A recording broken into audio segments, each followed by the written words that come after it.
नमस्कार दोस्तों, स्वागत है आप सभी का आपके अपने YouTube channel all next exam में। तो दोस्तों आज है आपके 16 अगस्त और हम देखेंगे 16 अगस्त के महत्वपूर्ण करंट अफेयर। तो आज का हमारा पहला प्रश्न है कि देश में 2023 में कौन सा स्वतंत्रता दिवस मनाया जा रहा है। तो अभी 77 नंबर का हमने स्वतंत्रता दिवस कल मनाया। तो 77 दिवस का जो स्वतंत्रता दिवस है 15 अगस्त को मनाया गया, जिसका ध्वजारोहण प्रधानमंत्री जी के द्वारा लाल किले की प्राचीर के ऊपर करा गया। नरेंद्र मोदी ने 10वीं बार ध्वजारोहण कर रहे हैं। सर्वाधिक बार जिसने झंडा फहराया है लाल किले के प्राचीर से वो है पंडित जवाहरलाल नेहरू, 17 बार जिन्होंने लहराया है। 13, 14, 15 अगस्त को हर घर तिरंगा अभियान जो है चलाया गया था सरकार के द्वारा। आज़ादी का अमृत महोत्सव की शुरुआत 12 मार्च 2021 अहमदाबाद गुजरात से करी गई थी। कौन से दो ऐसे प्रधानमंत्री जिन्होंने लाल किले पर कभी तिरंगा नहीं फहराया? बहुत क्वेश्चन, अच्छा क्वेश्चन बन सकता है। तो एक आपके गुलजारी लाल नंदा और एक है चंद्रशेखर। 14 अगस्त विभाजन विभीषिका दिवस भी मनाया जाता है, क्योंकि 14 अगस्त को आपका पाकिस्तान का निर्माण हुआ था। कुछ रेलेवेंट टॉप बातें कर लें कि संयुक्त राष्ट्र महासभा के 77वें सत्र में के अध्यक्ष साबा कारासी किस देश से संबंधित हैं? तो ये हंगरी से संबंधित हैं।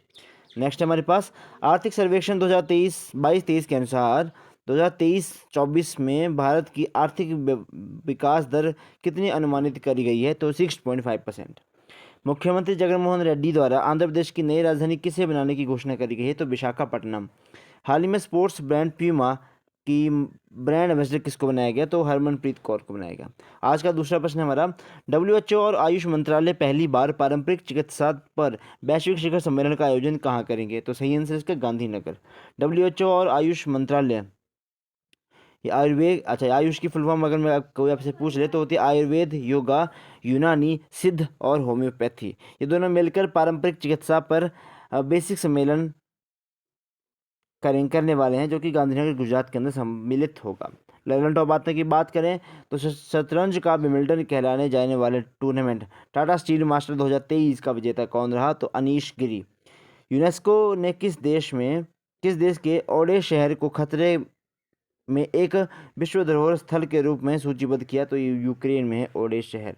भारत को मोटे अनाज का वैश्विक केंद्र बनाने के लिए कहाँ उत्कृष्ट का केंद्र बनाने की घोषणा करी गई है? एक्सलेंस सेंटर ऑफ द मोटा अनाज। तो यह हैदराबाद के अंदर बनेगा। ये क्वेश्चन बनेगा भाई। भारत की स्थानीय भाषाओं को डिजिटल दुनिया में बढ़ावा देने के लिए प्रोजेक्ट अलोरा को किसके द्वारा आरंभ करा गया? तो माइक्रोसॉफ्ट के द्वारा। तीसरा प्रश्न हमारा, हाल ही में दिवंगत हुए विकास सेना का संबंध किस पेशे से था? तो ये वैज्ञानिक थे, इनका हाल ही में निधन हुआ। ये परमाणु बौद्ध की वैज्ञानिक थे। इनको पद्म भूषण मिल चुका है 2010 के अंदर। किसके हेड रह चुके हैं? ये जो Saha institute of the nuclear physics है, इनके हेड रह चुके हैं। लेवल टॉप बात की अगर हम बात करें तो भारतीय सेवा द्वारा ऑपरेशन सद्भावना का आयोजन कहाँ करा गया था? तो ये लद्दाख के अंदर करा गया। नेक्स्ट हमारा, हाल ही में पहली बार मनाई गई सर्वोच्च न्यायालय की स्थापना दिवस के अवसर पर मुख्य अतिथि किसे बनाया गया था? तो सिंगापुर के मुख्य न्यायाधीश आए थे, तो सुंदरेन मेनन जिनका नाम था। प्रतिवर्ष कैंसर दिवस कब मनाया जाता है? तो 4 फरवरी को कैंसर डे मनाया जाता है। ऐसे कौन से एकमात्र भारतीय संगीतकार है जिनको 3 बार ग्रैमी पुरस्कार मिल चुका है? ये क्वेश्चन भी इम्पोर्टेंट है, क्योंकि रिकी केज ओके भारतीय मूल से संबंध रखते हैं ये। चौथा प्रश्न हमारा, हाल ही में एनसीईआरटी पाठ्यपुस्तक संशोधन हेतु किसकी अध्यक्षता में 19 सदस्यीय पैनल का गठन करा गया है? तो महेश चंद्र पंत। अब एनसीईआरटी आपका पूरे का पूरा सिलेबस को चेंज करने जा रहा है, चाहे क्लास फर्स्ट से लेकर क्लास +2 तक टोटली करिकुलम आपका चेंज हो जाएगा। ओके जी, अध्यक्षता भी होगी। तो कक्षा 3 से लेकर 12 तक क्लासों की पुस्तकों को इसमें चेंज करा जाएगा। 1 से लेकर 2 क्लासों की पुस्तकों को चेंज कर दिया गया है। नए राष्ट्रीय शिक्षा नीति 2023 के आधार पर सिलेबस को तय किया जाएगा। ये बहुत अच्छी बात है, क्योंकि बहुत टाइम से आपका जो सिलेबस है वो चेंज नहीं हुआ है। अब देखते हैं कितने समय के अंदर सिलेबस नया ये डिज़ाइन कर देते हैं। अगला है हमारा टैलेंट ऑफ बातों की अगर हम बात करें, हाल ही में नेशनल आइस हॉकी चैंपियनशिप 2023 की विजेता कौन सी टीम रही? तो आईटीबीपी। थाई उत्सव किस समुदाय द्वारा मनाया जाता है? तो तमिल समुदाय के द्वारा मनाया जाता है। हाल ही में किस नगर निकाय द्वारा राष्ट्रीय स्तर पर दूसरा ग्रीन बॉन्ड लाने की घोषणा करी गई? तो इंदौर। हाल ही में आर्टिफिशियल इंटेलिजेंस आधारित बार चैटबोर्ड किसके द्वारा लॉन्च करने की घोषणा करी गई? तो ये गूगल के द्वारा। पांचवा प्रश्न हमारा, इसरो द्वारा लॉन्च किया गया किया जाने वाला आदित्य L1 का संबंध किससे है? देखो सूर्य का एक पर्यायवाची शब्द होता है आदित्य, तो उसी के नाम के ऊपर हमने अपने इस मिशन का नाम रखा है। इसको हम अगस्त सितंबर के माह तक प्रक्षेपित कर देंगे। ओके, इसरो इसको तो लॉन्च करेगा और इस सूर्य के संबंधित जानकारी आपको लेके आएगा। भारत का सूर्य अध्ययन करने वाला ये मिशन रहेगा। किस रॉकेट के द्वारा भेजा जाएगा? तो PSLV C57 के द्वारा भेजा जाएगा और ये मोस्ट इंपॉर्टेंट रहने वाला है। L1 पॉइंट पृथ्वी से 1.5 मिलियन किलोमीटर दूर स्थित है। देखो PSLV C54 से हमने भूटान के उपग्रह भेजे थे, PSLV C55 से सिंगापुर के, 56 से भी सिंगापुर के, और GSLV F12 से NVS जो नेविगेशन का सेकंड पीढ़ी का रॉकेट था, हमने इसको उपग्रह था, हमने इसको भेजा था। लेवल टॉप बातों की अगर हम बात करें तो भाई कला महोत्सव कहाँ मनाया जाता है? सीधा क्वेश्चन पूछा जाता है। लावणी और काला घोड़ा ये मुंबई महाराष्ट्र में मनाया जाता है। मातृभूमि बुक ऑफ द ईयर 2023 पुरस्कार से किसे सम्मानित करा गया? तो पैगी मोहन को इससे सम्मानित करा गया। पृथ्वी अवलोकन उपग्रह निसार का विकास किस अंतरिक्ष एजेंसी द्वारा किया गया? तो नासा और इसरो। हाल ही में भारत द्वारा भूकंप प्रभावित तुर्की सीरिया की मदद के लिए कौन सा अभियान प्रारंभ किया गया? तो ऑपरेशन दोस्त इसमें स्टार्ट करा गया।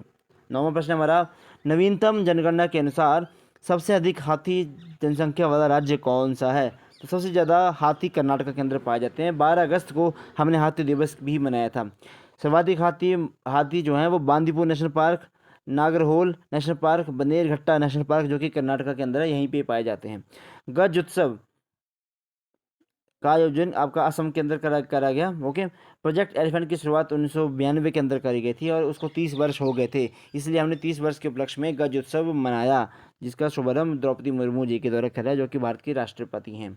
लेजेंड ऑफ ऑथर की अगर हम बात करें तो हाल ही में प्रकाशित विक्ट्री सिटी उपन्यास का लेखक कौन है? तो सलमान रुश्दी। ओके, हाल ही में किसने श्रीहरिकोटा से SSLV D2 प्रक्षेपण यान से कौन सा उपग्रह सफलतापूर्वक प्रक्षेपित किया गया? तो आज़ादी सेट और EOS अर्थ ऑब्जर्वेशन सैटेलाइट 07 करा गया। गोल्डन बुक अवार्ड से 2023 से सम्मानित नाउ टू ब्रीथ पुस्तक के लेखक कौन है? तो राखी कपूर। अगला है हमारा, खेलो इंडिया यूथ गेम 2023 की पदक तालिका में शीर्ष 3 स्थान पर किन राज्यों का स्थान रहा? तो महाराष्ट्र, हरियाणा, फिर मध्य प्रदेश। 7वां प्रश्न हमारा, हाल ही में 69वीं नेहरू ट्रॉफी बोट रेस कहाँ आयोजित करी जाती है? देखो भाई, इसको जो बोट रेस होती है इसको कहते हैं रोइंग कहते हैं, और ये केरला के अंदर खेली जाती है। 69 में नंबर किया, इसको नेहरू जी के द्वारा स्टार्ट करा गया था, तो उन्हीं के नाम के ऊपर इसका नाम भी रखा गया है। शुरुआत इसकी पिनरई विजन जो कि यहाँ के मुख्यमंत्री उनके द्वारा करी गई। नेहरू ट्रॉफी बोट रेस का अन्य नाम स्नेक बोट रेस भी है। देखो जो बोट होती है उसको स्नेक बोट भी कहा जाता है, तो इसलिए उसका नाम स्नेक बोट रेस भी रखा जाता है। जो इसमें नाव प्रतियोगिता होती है इसका नाम है बलकम। ओके, नाव प्रयोग होती है उस नाव को कहते हैं बलकम। लेलैंड ऑफ बातों की अगर हम बात करें, हाल ही में किस राज्य द्वारा family ID1 family 1 identity portal को लॉन्च करा गया था? उत्तर प्रदेश। केंद्रीय मंत्री जी किशन रेड्डी द्वारा चौथे आसियान भारत युवा शिखर सम्मेलन का उद्घाटन कहाँ से करेगा? तो हैदराबाद। हाल ही में विश्व हिंदी सम्मेलन की कौन से संस्करण का आयोजित करेगा? तो बारहवें। अगला हम देखें, वर्ल्ड गवर्नमेंट समिट 2023 का आयोजन कहाँ करेगा? तो दुबई। 8वां प्रश्न हमारा, राष्ट्रपति द्रौपदी मुर्मू द्वारा लॉन्च किए जाने वाला प्रोजेक्ट 17A के तहत निर्मित छठा जहाज कौन सा रहेगा? तो विंध्यागिरी। ओके, राष्ट्रपति मुर्मू ने हाल ही में प्रोजेक्ट 17A का छठा जहाज INS विंध्यगिरी, ठीक है, इंजन का निर्माण किसके द्वारा करा गया? Golden rich shipyard limited Kolkata के द्वारा इसका निर्माण करा गया। महिला प्रीमियर लीग 2023 की सबसे महंगी खिलाड़ी स्मृति मंधाना थी। विश्व हैकाथॉन हार्विंगर के दूसरे संस्करण का आयोजन किसके द्वारा करा गया? तो रिजर्व बैंक ऑफ इंडिया के द्वारा करा गया। हाल ही में नेशनल रेस वॉकिंग चैंपियनशिप 2023 का आयोजन कहाँ करेगा? तो झारखंड के अंदर। देखो ये करंट अफेयर कभी भी याद नहीं होते हैं गाइस, तो इनको हम बार बार रिवाइज करते रहेंगे, तो हमें कुछ जो इंपॉर्टेंट रहेगा हमारे दिमाग के अंदर घुस जाएगा। ओके, अगला प्रश्न हमारा, भारत जापान के सैन्य बलों द्वारा चौथी बार कौन सा संयुक्त प्रशिक्षण अभियान आयोजित करेगा? तो धर्मगार्जन और वीर गार्जन। आज का हमारा 9वां प्रश्न है, हाल ही में चर्चा में रहा कच्चा तीबू द्वीप कहाँ पर स्थित है? तो ये पाक डब्ल्यू मंडल यानी कि आपका पाक स्टेट के अंदर स्थित है।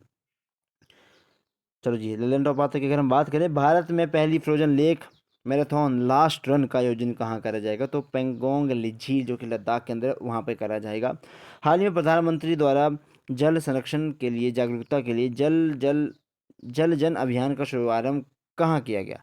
तो सिरोही राजस्थान, माउंट आबू यहाँ पे इसका स्टार्ट करा गया। हाल में किस बैंक के द्वारा इलेक्ट्रॉनिक बैंक गारंटी योजना स्टार्ट करी गई? तो एचडीएफसी के द्वारा। ये भी आपको याद रहना चाहिए। उत्तर भारत का पहला परमाणु संयंत्र हरियाणा के किस जिले में स्थापित करा जाएगा? तो फतेहाबाद।